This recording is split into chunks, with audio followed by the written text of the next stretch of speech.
নমস্কার বন্ধুরা, আমার চ্যানেল টুকুস কিচেনে আপনাদের স্বাগত। বন্ধুরা, আজকে একটা খুব ভালো টিপস অ্যান্ড ট্রিক নিয়ে হুইপ ক্রিম করা দেখাচ্ছি। যেটা আমরা হোম বেকারদের এটা সবচেয়ে বড় প্রবলেম হয়, গরম পড়লেই ক্রিমটা মেল্ট হতে লাগে। তার জন্য দেখুন এখানে আমি কি করেছি, একটা বড় বাটি নিয়েছি, তার নিচে জল দিয়ে আর একটা যে বাটিতে আমি বিট করব সেই বাটিটা উপরে রেখে এটাকে ওভারনাইট আমি ডিপ ফ্রিজে রেখে দিয়েছিলাম বাটিটা, যাতে এটা বেশ ঠান্ডা হয়ে থাকবে, বাটিটাও ঠান্ডা হয়ে থাকবে, আর যতক্ষণ বিপ করব ততক্ষণ একদম ক্রিমটা মেল্ট হবে না। আর তার উপরে এটা নিচেই রেখে করতে হবে। এভাবে করলে যদি আমার ক্রিমটা বিপ হয়ে যায় তাও কিন্তু মেল্ট হবে না, দীর্ঘ সময়ের মধ্যে এটা করতে পারবো। আর ক্রিমটাকে অবশ্যই কিন্তু একদম ঠান্ডা নিতে হবে আর লিকুইডই নিতে হবে। এখানে আমি টোপোলাইটের ক্রিম ব্যবহার করছি, চাইলে যে কোনো কোম্পানির ইউজ করতে পারেন।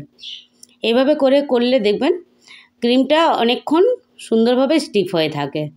এটা একটা খুবই সহজ পদ্ধতি। আর যদি ওভারনাইট না করতে পারো, তার নিচে বরফ রেখেও করতে পারো, তবে আমি বলবো গরম বেশি পড়লে কিন্তু এইভাবে করে নেওয়াটাই খুব ভালো।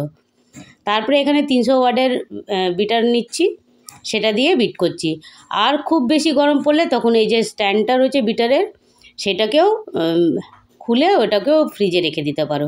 যত চিল্ড থাকবে, ঠান্ডা থাকবে, অত ক্রিমটা সুন্দরভাবে বিপ হবে, তাড়াতাড়ি হবে আর মেল্ট হবে না। এইভাবে করে আমি এটাকে বিট করছি। প্রথমে 1 থেকে 2 স্পিডে করছি, তারপরে আস্তে আস্তে এটাকে 3 থেকে 4-এ, 4 থেকে 5 অবধি নিয়ে যাব। এটা 5 অবধি আছে স্পিডটা। এই দেখো কত সুন্দরভাবে হয়ে যাচ্ছে। খুব অল্প সময়ের মধ্যেই কিন্তু সুন্দরভাবে ক্রিমটা বিপ হয়ে যায়। আর বিপটা করে কিন্তু অবশ্যই এটা চেক করতে হবে। যেভাবে চেক করাটা দেখাবো, পুরোপুরি পারফেক্টভাবে বিপটা করলে কিন্তু মেল্ট হবে না। অনেক সময় অনেকে এই পর্যায়ে ছেড়ে দেয়, তখন কি হয়, একটু সময়ের মতন মনে হবে ক্রিমটা হয়ে গেছে, কিন্তু যখনই ক্রিমটা ইউজ করা হবে কেকের মধ্যে বা অ্যাপ্লাই করা হবে, তখন দেখবে আস্তে আস্তে মেল্ট হতে লেগেছে। ক্রিম বিপ করাটা কমপ্লিট হয়ে গেলে কিভাবে চেক করতে হবে সেটাও দেখাচ্ছি। এটা একটুখানি এবার আস্তে আস্তে স্পিডটাকে বাড়িয়ে নিচ্ছি। দেখুন এইভাবে করে ওয়েভ আসতে লেগেছে। আর বন্ধুরা, একটা কথা বলতে চাই, আমার আশেপাশে অনেক ফ্ল্যাটে কাজ হচ্ছে, তাই জন্য একটু আওয়াজটা এসে যাচ্ছে, তো সেটাকে ইগনোর করবেন প্লিজ। আর আমি ভিডিওটা দিতে পারছি না, আমার একটু সমস্যা চলছে, তাই জন্য খুব তাড়াতাড়ি আমি রেগুলার ভিডিও আপলোড করব। আর যদি চ্যানেলটাতে নতুন হয়ে থাকবেন তো চ্যানেলটাকে সাবস্ক্রাইব করতে ভুলবেন না। আরও কিছু জানতে হলে কমেন্ট করবেন, আমি অবশ্যই আপনাদের সাথে শেয়ার করব।